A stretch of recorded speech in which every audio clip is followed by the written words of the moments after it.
সালমান শাহকে মেরে সুপারস্টারকে মেরে ফেললাম। আমি এখানে একটা হিট করেছিলাম, এখানে সালমান এটা শুধু ফাটা বাকি ছিল আর খুব ফর্সা ছিল, এটা ফুলে ব্লু হয়ে গেছে, মানে খুবই বাজে একটা অবস্থা। 2 দিন শুটিং বন্ধ হয়ে গেল। সালমানের সাথে ইন্ট্রো হলো ফার্স্ট।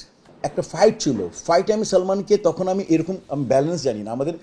আমরা যেভাবে ফাইট করি আমাদের একটা ব্যালেন্স রাখতে হয়। আমরা আমরা আমরা তো সত্যি মারি না, বাট স্ক্রিনে শুধু যদি বিলিভ করি এক্সপ্রেশনস দিয়ে। তো সালমান, আমি তখন অত ব্যালেন্স করতে পারি না, আমার অনেক বড় কম্পোজিশন ছিল, আরমান ভাই ছিলেন ফাইট ডিরেক্টর। আমি এখানে একটা হিট করেছিলাম, এখানে সালমান, আর আমিও ক্যারেক্টার জানি, সালমান ক্যারেক্টার জানি। সালমান এটা শুধু ফাটা বাকি ছিল আর খুব ফর্সা ছিল, এটা ফুলে ব্লু হয়ে গেছে। তখন আমাকে শুধু ও ঘুরে পড়ে গেলে, ওর মতো রিয়াকশন বাংলাদেশে কোনো নায়ক দিতে পারবে না। আমি আমার জীবন 10-40 বছরে ওর মতো রিয়াকশন কোনো নায়ক দেয় নাই। মানে ভিলেন মারলে যে কি রিয়াকশন দিতে হয়, এটা ওর মতো কেউ পারে না, আর কেউ নেক্সট আর দেখার মানে সুযোগও নেই। তো ও ওই শর্ট কমপ্লিট করে দেখি এইরকম ফুলে গেছে। তখন তুমি যদি, আমি ভাবতেছি এমনি আমার অবস্থা খুব খারাপ, আমাকে এমন লাগেজ নিয়ে বলবে সালমান শাহকে মেরে সুপারস্টারকে মেরে ফেললাম।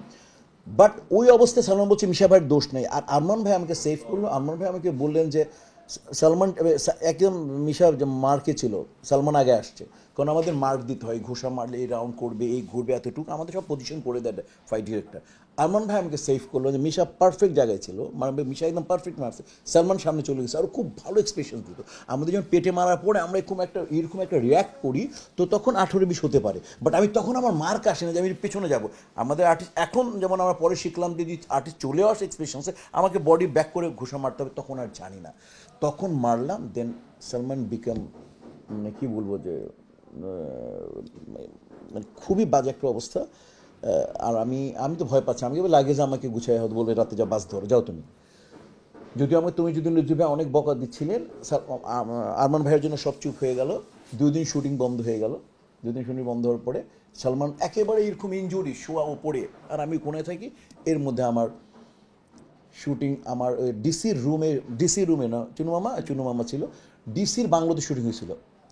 তো ওইখানে আমার ডায়লগ মুখস্থ কর, ডায়লগ মুখস্থ আছে, আমার ডায়লগ ফুল মুখস্থ ছিল। তো তুমি যদি ভাই, সবাই আমার উপর বিরক্ত, সালমানকে মেরে ফেললাম, সুপারস্টার 2 দিন শুটিং হয় না, সালমান বেস করে, আমাদের ফিল্মের সিস্টেম হচ্ছে যিনি সুপারস্টার তাকে বেস করে শিডিউলটা হয়। তো ওই সময় আমার পুরো ছবি ডায়লগ মুখস্থ ছিল। তো আমাকে বলে মনিটর কর। তো আমি মনিটর করলাম, তখন ফার্স্টে নর্মাল ক্যামেরা বসায় রাখছে, যে হয়তো ক্লোজ আপ নিয়ে অনেকগুলো কাটবে, কিন্তু যখন ডায়লগটা একটু বড় ছিল আমি এক টেকে দিলাম। ডায়লগটা এরকম ছিল।